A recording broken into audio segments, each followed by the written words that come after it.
Okay, so it is time today to talk about the joining of two topics that we have talked about several times over the course of this year, and that is thermodynamics and equilibrium.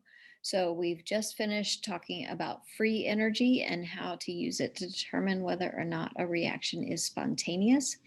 And now we're going to relate that to what we already know about equilibrium. So let's jump right in and talk about free energy and equilibrium. So we're going to look at equilibrium from a different perspective. So we have talked about it before that equilibrium is a dynamic system where the rate of the forward reaction and the rate of the reverse reaction are equal. But haven't you wondered why some reactions go to completion and others stop partway? So free energy is really our answer.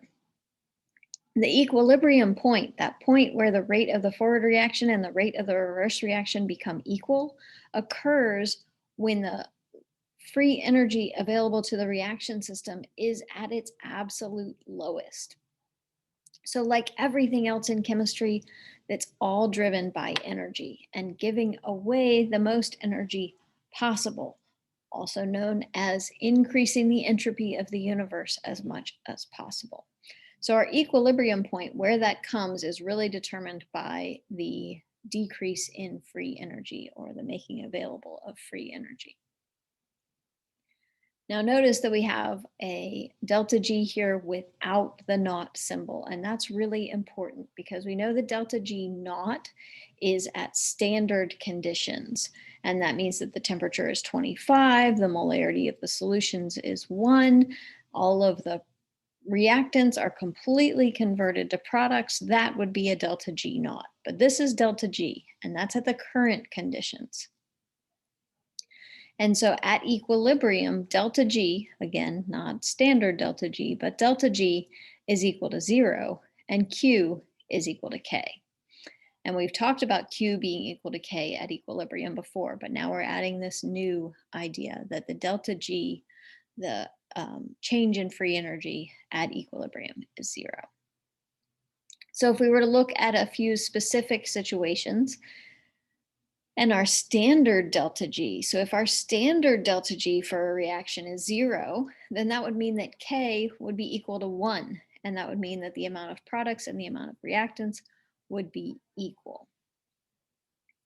And when delta G standard is less than 0, so we have a negative delta G, then K is greater than 1, and we're going to have more products than reactants. And of course, the final situation is when delta G naught is greater than 0. So we have a standard delta G that is positive, and then we're going to have more reactants than products, and we're going to have a K that is less than 1. So we're starting to see that these two numbers are related. Another thing that we can learn from our information about delta G is that K is temperature dependent. Well, we already knew that K was temperature dependent, but this is another way of looking at it. So we know that delta G naught is equal to the standard delta H minus T times the standard delta S.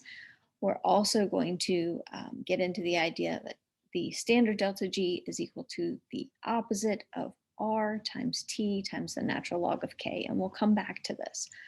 But because we have this relationship, we know that the natural log of K is directly proportional to 1 over T, or we could say that the natural log of K is inversely proportional to temperature.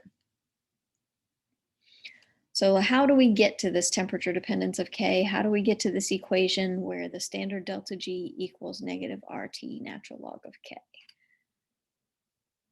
So the thermodynamic definition of equilibrium, as opposed to the kinetic definition of equilibrium, the thermodynamic definition of equilibrium is that delta G at equilibrium is equal to 0. Now we know that delta G of the reaction, the standard delta G of the reaction, is the change in free energy when pure reactants in their standard state convert completely to pure products in their standard state. So there's no reactants left. It's completely converted. We're not talking about an equilibrium reaction here. We're talking about a reaction that goes to completion.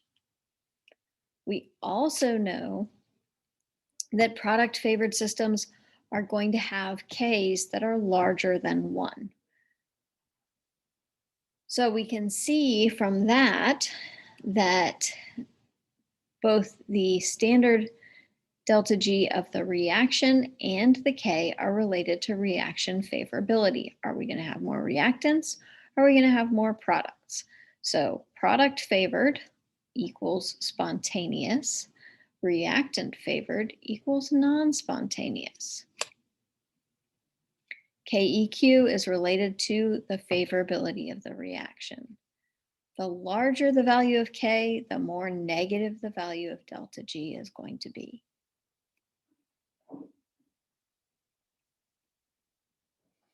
Okay, so let's talk about how these are all related. So we have the delta G, we have standard delta G, and we have KEQ. So we can see that when we have a product favored reaction like this one, that our delta G is going to be less than 0. It's going to be negative. And this is the conversion from all reactants to all products. The difference in free energy is delta G, and it is a decrease. It's less than 0. But we can also see that there's this point down here that's even lower than the free energy of if we were to convert all of the reactants to products. And so that's actually our equilibrium point, that minimum in free energy that we find right here.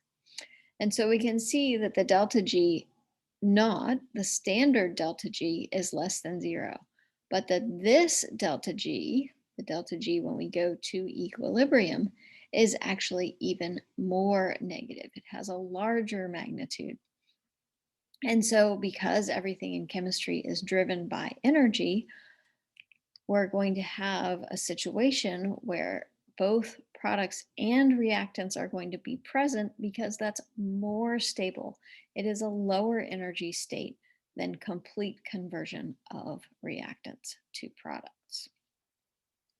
So obviously, we want to be able to relate this standard delta G to this complete delta G that winds up at equilibrium.